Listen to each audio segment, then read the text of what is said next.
and welcome to another episode of Ask Expert Sessions here at the Online Vocal Academy.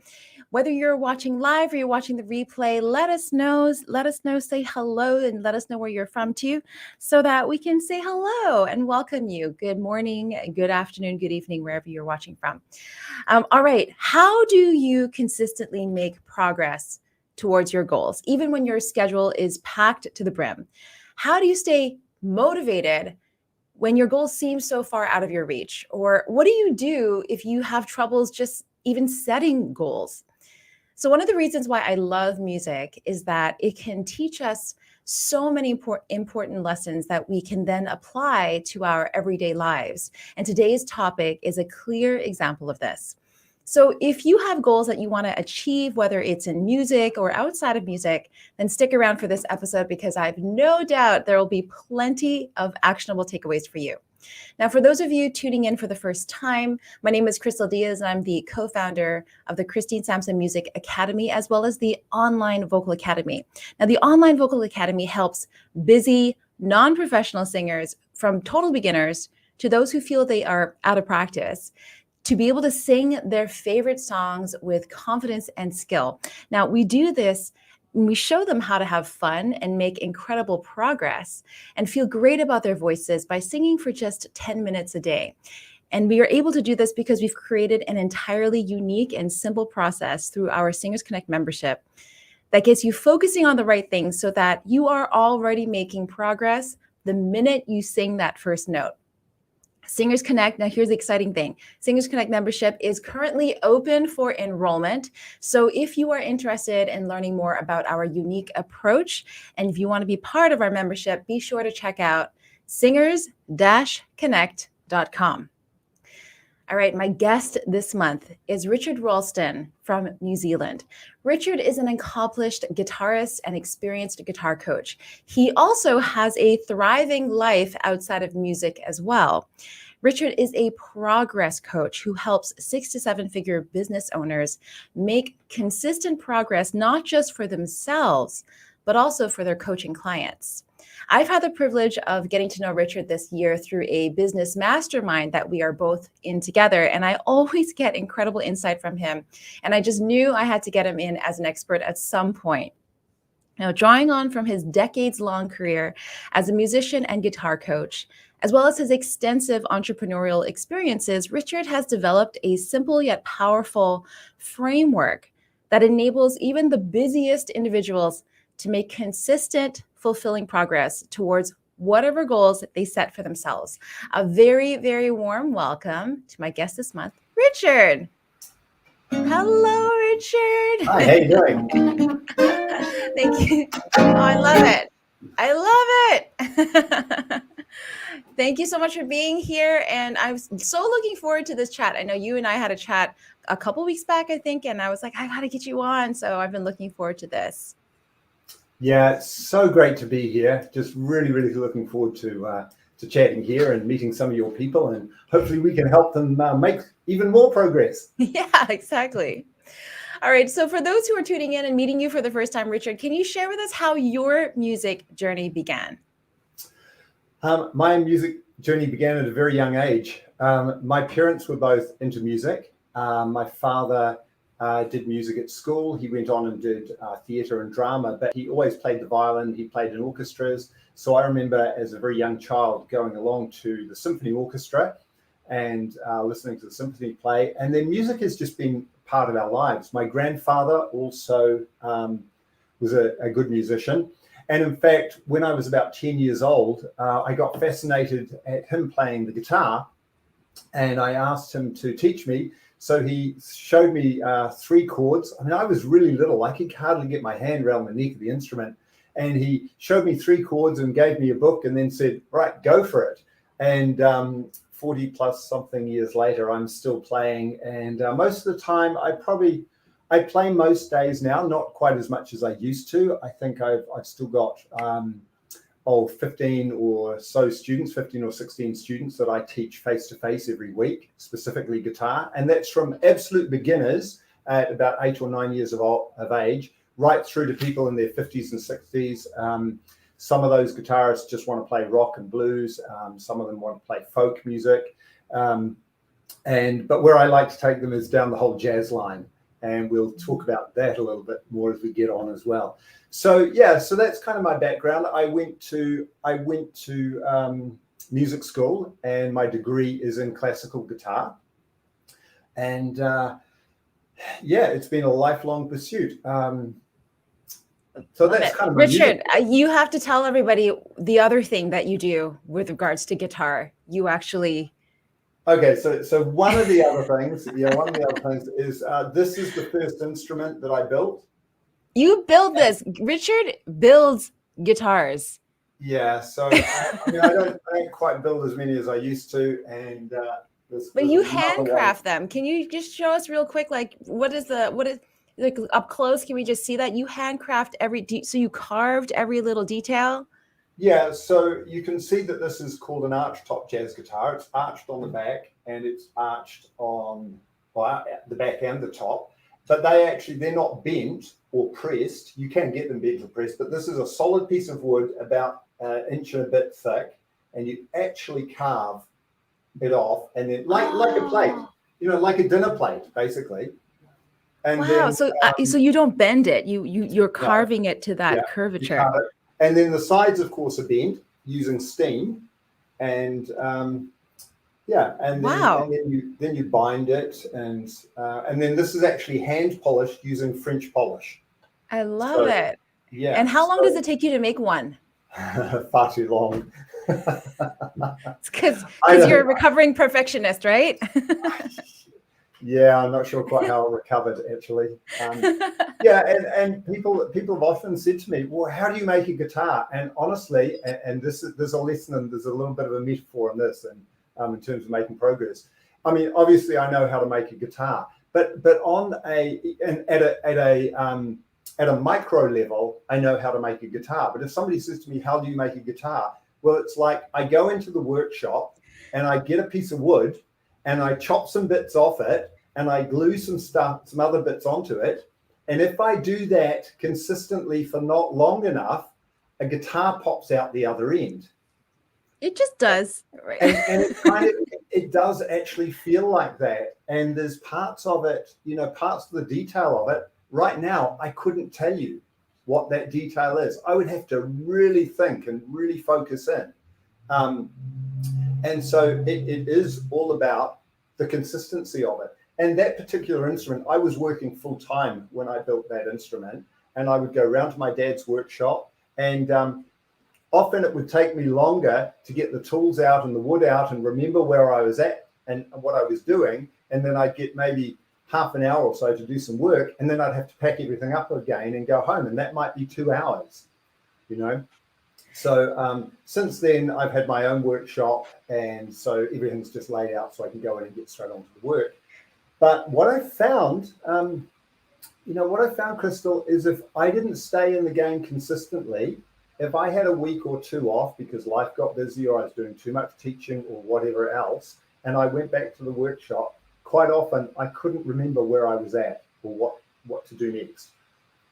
And I realized over time that it was the consistency that made the difference over time, and short, tiny little consistent steps, not going in and doing a whole day and then doing nothing for 2 or 3 weeks and then trying to do a whole day. That I spent more time trying to figure out where I was up to if I did it that way than if I was doing tiny little bits like 10 minutes here or 20 minutes there, just going in on a regular basis, then I made progress much faster. And what do you think, I mean, I want to definitely dive into this. What do you think is the reason for that? Is it because when we take that break, we lose the momentum? But what is actually happening? Are we forgetting what we did? Or is there like some kind of energy that it's like getting into that state of flow? Like you mentioned, once you're in the workshop and you're doing it, you almost lose time and you're getting it done, and then time goes by. But is it the distance? Do we have to learn to minimize the time between one flow state and then getting into the second flow state? Is that it? Is it the minimal time thing? Do we forget? What is that? I think it is all those things. But for me, it's understanding the idea that we actually can't multitask. So and there's a lot of and I know that probably like, what, I can do lots of things at once. Well, you're not actually doing lots of things at once. You're focused on one thing.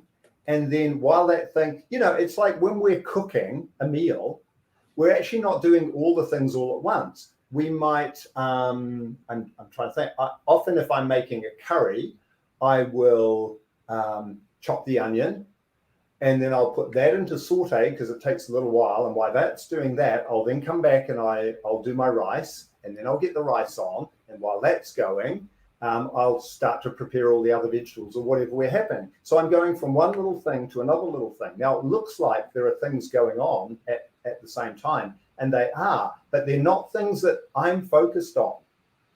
So it's that point of me being in the workshop in one context and going, what's the next tool I need to use? I can't even remember whether that tool is still sharp from when I used it last time. Where was I at? What exactly was I doing? And then the rest of my life, which at the time, I was raising a family, I was teaching, I was working full time. When I say teaching students, I think at that time I was working full time and still had probably 15 students a week. So it was pretty crazy, and so when I get to the workshop, it's like, what am I doing here? Yeah. So I don't know. Does that kind of make sense? It totally makes sense. Absolutely. And I think there's that, what do you think about that idea that the body has memory, right? So that sometimes, we may think we remember what's going on, but when we have that consistency built in, you almost have this muscle memory of like, oh, I remember exactly where I was, and you can kind of get back into what you were doing before. But if you have that long break, it's like that process of trying to remember what you did last time. And in that process alone, I mean, how does that already, slow you down? And then by the end, you're like, oh my gosh, I can't. That's an absolutely great example. So one of the things I'm doing in my own playing at the moment is, and I don't know how technical you want to get with some of your people, but I'll give you the example. So I'm looking at using altered dominance or tritone substitutions on the dominance, and you're using a different scale. And for those who really understand their theory, in this case, we might go from a 1 major chord to a flat 2 dominant sharp 11 chord. Now, I know that kind of sounds bizarre, and they're slightly different scales. And so it takes me time doing my scales to get back into the flow of just moving between those two quite strange sounds. Well, I mean, the major 7th is a very common normal sound, but the flat 2 or the tritone of the 5 is a strange sound, and you're playing a melodic minor scale over it or an altered scale, and it's very strange. If I play, if I spend, well, even if I sit down, the first 5-10 minutes, it just feels awkward. And then over time, I just drop into it and the flow happens, and suddenly I'm thinking about something else and my fingers are just flowing across the fretboard. Now, love it. And so what I've realized, even in my own practice and what I'm doing now, is that it is much better for me to pick up my guitar for 5 minutes a day and just practice that little thing, because I know that's the thing for me. If I can get that down, just that one little idea, that's going to move my whole playing to another level. So true. I mean, what you're describing right now is also it applies to many things, definitely applies to singing as well. The first time we start doing vocal exercise routines and making these sounds, I always get these looks that students are like, what are you making? I'm like, just go with it. I know it's going to be awkward, but we're getting your body and you're getting your voice acclimatized to these different sounds, right? So you start to become aware, and eventually it normalizes. And that's the thing, through consistent time, it normalizes. I want to jump into what you talked about, 5 minutes a day, because that's also the premise of how we teach as well. You only need to sing for 5 or 10 minutes a day, as long as you are focused. So what is that for you? How would you describe that, whether somebody is talking about music or just something in their lives? To be consistent, right? You talked about the tiny goals, be consistent, tiny steps towards a bigger goal, but you want to be consistent. But how do you know what to focus on? Like, how do you just know, or do you just pick something and work on it? Well, what kind of guidance would you give somebody? Okay, well, you've jumped into a whole I know. lot of things here. So Break it down for us. Yeah, let's see whether we can unravel this. And I'm going to say a few things, and it's kind of it is true what I'm about to say, and you and your viewers may initially react to it. And I'm saying that on purpose to try to help you engage and maybe see this as a slightly different direction. So, or get a slightly different angle on this for yourself. Here's the problem with goals. It's a goal. You have a goal. That is the problem. Okay. Having a goal itself is the problem, right? The number one problem with making progress towards your goals is that you have one. Now, let me break that down a little bit because I'm being a little bit silly here. But here's the deal.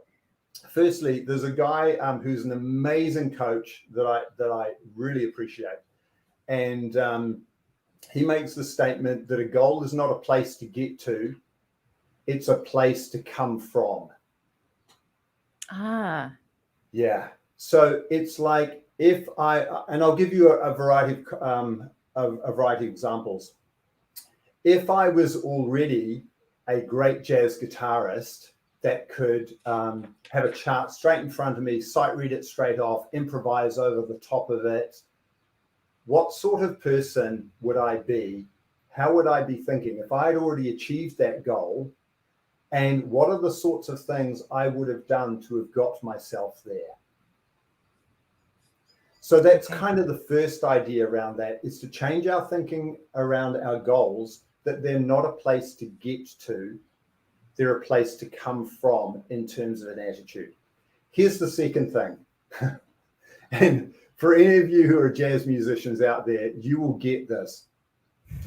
A jazz musician's solo or gig is never good enough. I reckon that jazz musicians are the hardest on themselves, because we know, most of us really know our theory well. We can hear what's going on. We know what we should be doing, and we know when we play the wrong notes. We have these ideas in our head about what we want to express, and they just don't come out into, and what's in our head, in our heart, in our ears. And we are really hard on ourselves. So we've got to be very, very cautious of that. And the second thing around that is the fact that, especially as musicians, we will get halfway to what our goal is, and now we've learned some more, and we've become more proficient. We have more facility in our playing or in our voice. It's the same thing with jazz, scat, singing, and the whole deal.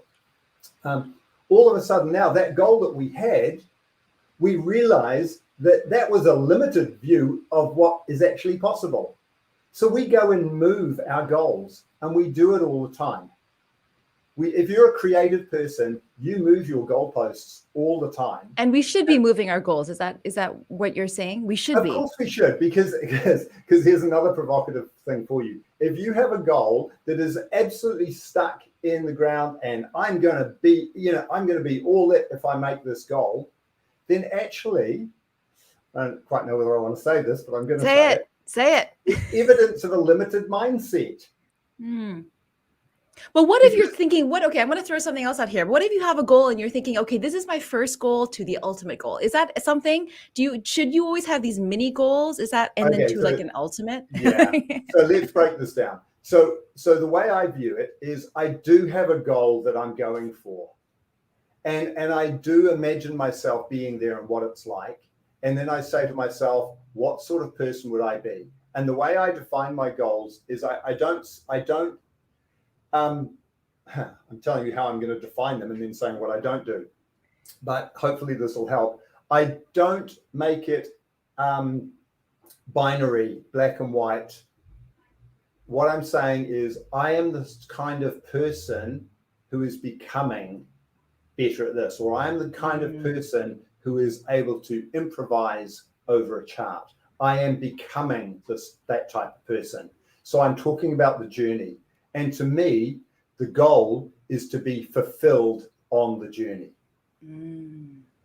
Now, so that's almost like that. Our overarching meta goal is that you're feeling at the end of the day, it's not about I did it. It's about that fulfillment that you're receiving as you are journeying towards that goal, because that goal is forever moving. Is that Well, kind it of has what to be, I'm? because you're creative, and especially in music. I mean, it's crazy. You think about it. We are only dealing with, well, in the Western scale, in the Western tempered scale, we're only dealing with 12 notes, right? I know, right? That's all. That's easy. Just figure out how to put those 12 notes together and boom, you're done. Okay. Yeah. So we know the unlimited potential just behind those 12 notes, and then you put the rhythms on top of that, and then you put all the different instruments and all the different timbres and the whole deal. It's endless.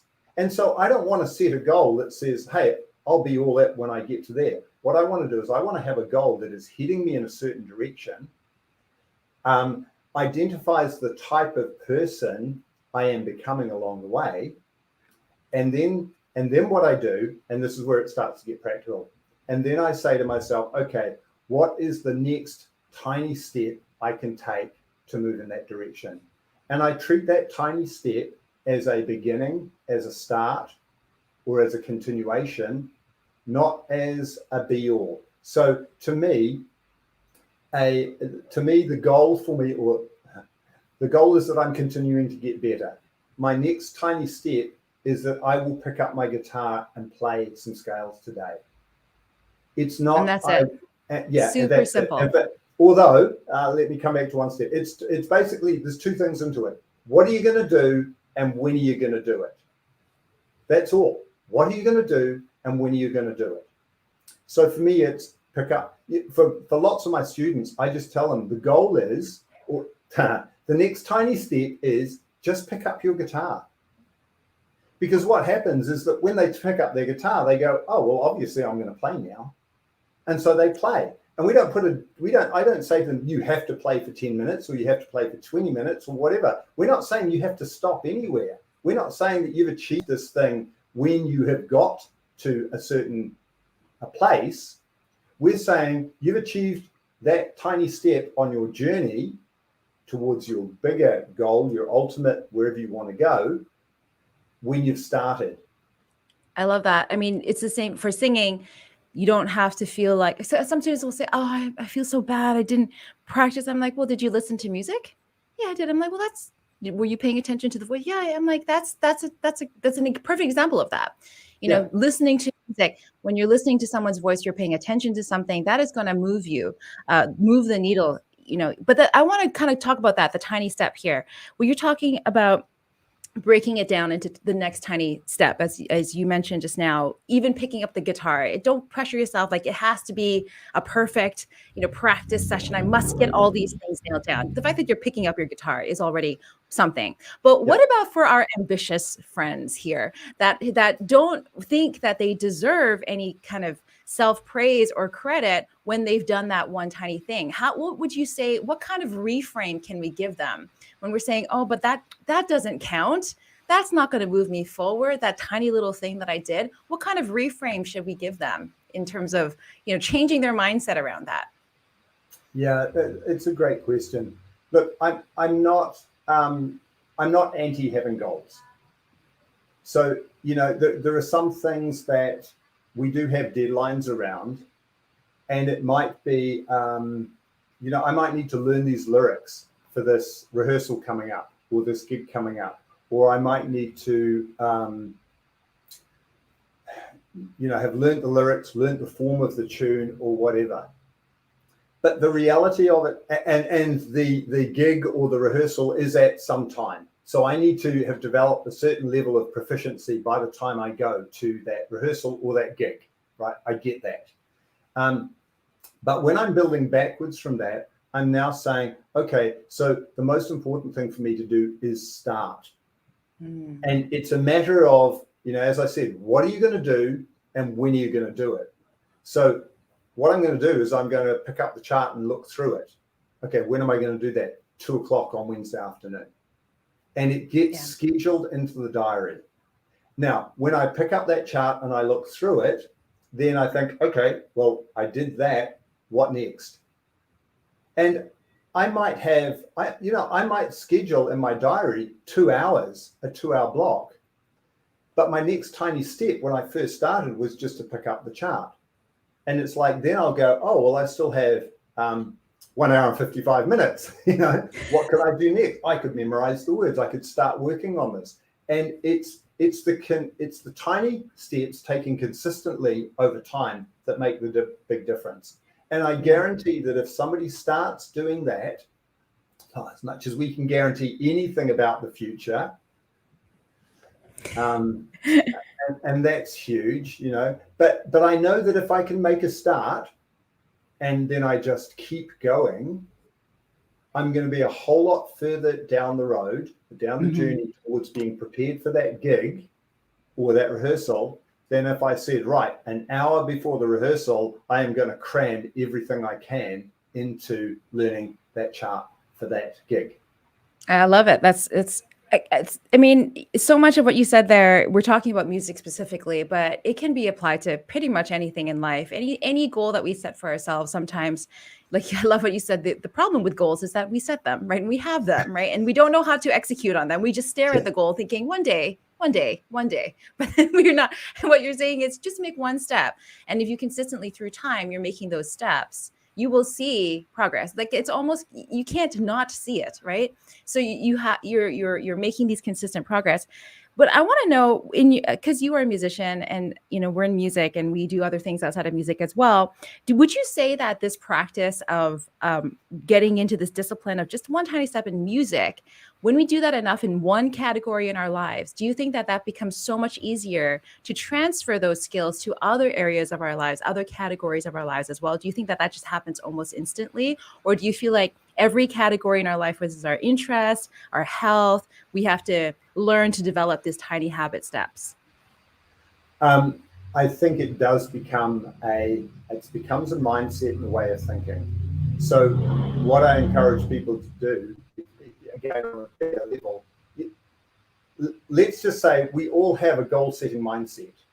Now, I believe that we all have desires, dreams, hopes, aspirations that tomorrow will be better than today. And we can probably say what some of those desires, dreams, aspirations, hopes are. So we all have goals. Now, whether we've written them down, whether we've used the SMART goal technique, whether we've used any of that stuff, that's not what we're talking about here. So we're saying we all have a goal-setting mindset. What I'm suggesting or proposing is that people add an action-orientated mindset to their goal-setting mindset. And the way to do that is to say, well, what's the tiniest little action I can take to move me forward towards my goal? And the moment we start taking action, everything changes. And I'm not suggesting that somebody should only do 5 or 10 minutes or half an hour or whatever. What I'm suggesting to them, or what I'm suggesting to everybody here who's listening, is that you decide what it is you're going to do in terms of a start point, and then you schedule a point in time when you are going to start. And if you want to keep going, go as far and high or as deep as you want to on that. And that's what makes the difference. Now, what we then see is people realize that works for one area of their life, and they just naturally start to do this across all sorts of areas of their life. And we've seen this work. I mean, obviously it works in music, and it works brilliantly in music. And as I was thinking about this interview, just the power of community is so powerful. And in music, your community is often your band or your orchestra or the other group of people you're singing with. And just this idea of saying, I'm going to commit to this and get this done because I need to be a certain standard for the rest of the people in the band or the group. I mean, that drives us forward, right? Because we want to, we don't want to disappoint them, put it that way. We want to be to some degree proficient, or at least better than we were when we came to the rehearsal the last time. So that whole element of community is huge. And because we're doing that, we're starting to develop these skills, these abilities that then do transfer over into other areas of our lives. And I can tell you so many stories around all of that. I've worked with lots of parents, and this is a singing membership. but I've worked in parenting memberships. I've worked in business growth memberships. I've worked in real estate with real estate agents. I've worked with in the vegan weight loss area, a whole lot of different areas or niches or markets. But the principles are the same. What are you going to do? And when are you going to do it? And here's the crazy thing, Crystal. It almost doesn't matter what you say. Now, obviously, if I'm working in music and I want to get better at the guitar, then I'm not going to settle the next tiny step as going for a run. Okay. So has to somewhat align, right? it has to somewhat align. But what I find is that it almost doesn't matter what people say their start point is going to be, because when they start, then it becomes really clear whether that is their starting point or whether they actually need to do something prior to that. Right. Okay. So I love it. Yeah. I just want to just kind of reiterate this part here. It's sometimes we get caught up in like, but is that the right step? Am I making that right step? Right. But what you're saying is actually, it doesn't matter. You just make the step, because when you make that step, you suddenly become clear because you're on that path and you're like, oh, wait, actually, I think the step before is this. And then you shift. And that's what matters. I think that's so key. We can get so caught up in our own minds of is this the right step? Should I do it or not? And see what you're saying. Just make a decision and do it, because you will find your way as you're doing it, right? Yeah, you will. So true. Yeah. What's the Rumi quote? Yeah, there is a Rumi quote. Something like the way appears as you walk on the way. It's something very. I should know it because I quote it all the time. But it's something very. As you walk on the way appears. And as you walk on the way appears. I'm pretty sure that's the right quote. As you walk on the way appears. And the point is, we don't know what the future holds. And we can say, I want to have this done by a certain time on a certain day. And I do understand the need for deadlines, and especially around work and having producing something by a certain time on a certain day. I do understand that. And I do understand the idea or the concept that the task expands to fit the time available. I do understand all that stuff. But what I find increasingly is when people start to practice this, they get into the discipline of being very, very fast action takers. And the fact that they take action so fast, they learn so fast, and then they find themselves, I don't even necessarily want to say it's the right thing to do or the wrong thing to do. They find the most effective thing to do to get them to where they want to go. So if we're saying, well, what's the best right step? There's two bizarre things in that sentence. One is the word best and one is the word right. And the reality of it in the singing world, let's say you want to make $1 million in singing. I can show you probably, as we could all point to 100 fantastic singers who have all their vocal quality perfect, they're technically brilliant, and they made $1 million. And I can point to just as many, especially in the rock scene, who totally abuse their voice. It's just, now I have a slightly different view on that because I'm not a great vocalist, but I sing a lot. But I use my voice as an instrument. And could I be better technically? Absolutely. Do I have the capability? Don't know. I've probably got some limiting beliefs about that. Yes, you do. Yes, you do. I think I have a way better I can prove voice. you that. Yeah, thank you. I'm sure you can. I had a way better voice about 20 years ago before I spent so much time in the workshop working with dust. Oh, geez. So yeah. there are things around that. But what I do know is that I can move somebody emotionally with my voice. And that's the key.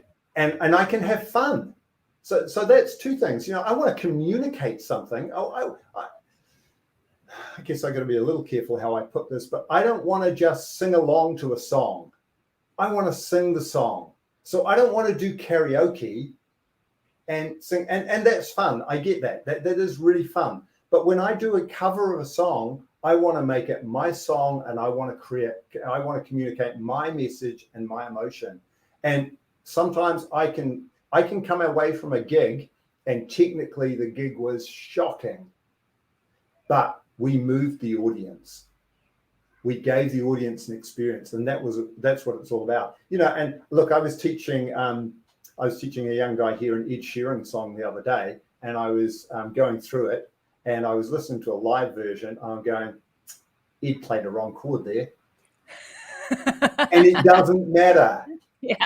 Now, when I say it was the wrong chord, I mean, he went, instead of going back to the 1, he kind of went to the 4 and then back to the 1 or something like that. So it's very, very subtle, but I'm convinced it's not where he meant to go, because the structure of the song, you might have 8 bars, another 8 bars, another 8 bars, but that third one, he didn't do it the same way, and it wasn't conscious. It was, now I know sometimes it is, I get that. And, did it make any difference to the song? No. It still communicated the emotion to me, because he is a great communicator.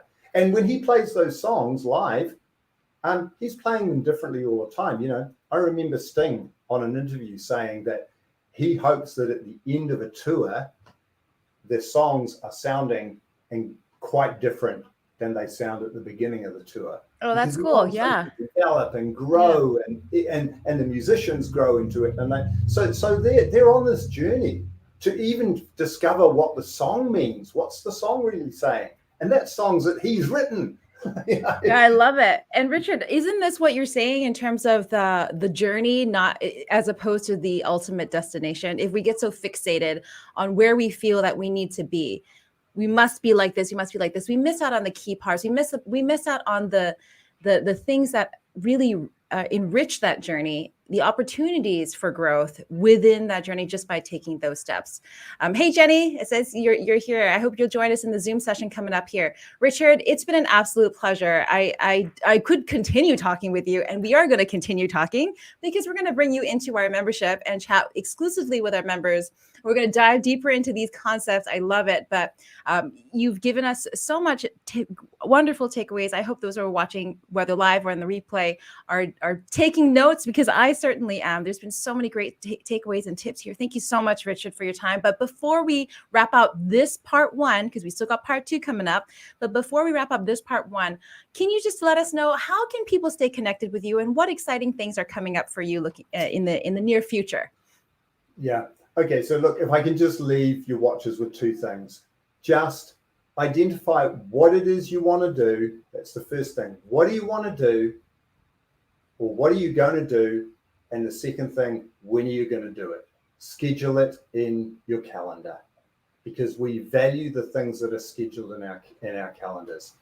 And so those are that's the one big message of this. What is it you're going to do, and when are you going to do it? Okay, so you can connect with me a couple of ways. My website, which is in the process of being rebuilt, it's very simple at the moment. It's richardralston.com. Yeah. And you can connect with me on Instagram at Richard Ralston. So those are my handles.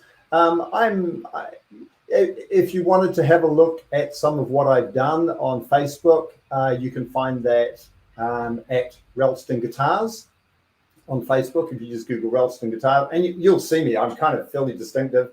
And feel free. And look, if you had specific questions, you're welcome to email me at richard@richardralston.com. So there's plenty of ways to connect. What's coming up in the near future? Well, one of the things that I'm super passionate about is putting together groups of people who want to make progress together. And, it is, I love the idea of being a solo artist. I've done the solo artist thing for a long time. But I also love playing in a band. And it's this kind of, analogy of, if you want to go fast, go alone. But if you want to go far, go together. And traveling as part of a community, to me, is so much more fulfilling, so much more satisfying. And so one of the things I'm passionate about is putting together something that we call Progress Pod accountability groups. And I'm in the process of developing some software that's going to make that super easy for people to actually get into a group and start a group and connect with people. So that's kind of what's coming up. And for me, this is a whole unknown territory for me. And so I'm just taking it, I'm applying my own next tiny step method to this, just taking what is the next tiny step I can take. And I don't know whether it's the right thing or the wrong thing, because I've never traveled this journey before, but it's tiny. That's what makes it exciting. It's really exciting. So yeah. I love it. Thank you so much, Richard. So the website is richardralston.com. And also, Richard has said, if you want to connect with him, you're more than welcome to. You can hook up with him on Instagram and on Facebook. Richard, this has been an absolute pleasure. And I look forward to diving deeper in our private session. To all my Singers Connect members out there, don't forget we were going to continue the conversation here, diving into more specifics about Richard's framework, which he's shared with us today. So go ahead and join us on that Zoom link that you have access to right now. And hey, if you are here right now and you're not in our membership, and you want to learn about our unique vocal training process for singing the songs you love with confidence and skill, then head over to singers-connect.com. You can learn how to build a fun and fulfilling singing life, taking those tiny steps with your vocals. You get access to our weekly singing challenges, bi-monthly coaching calls with me, and also monthly exclusive sessions with awesome guests like Richard Ralston. So this sounds like something you love to be part of, then we'd love to have you in the group. Head over to singers-connect.com. Thank you again, Richard, so much, and we will see you very shortly in our Zoom call. Thank you all for tuning in. See you next time. Bye-bye.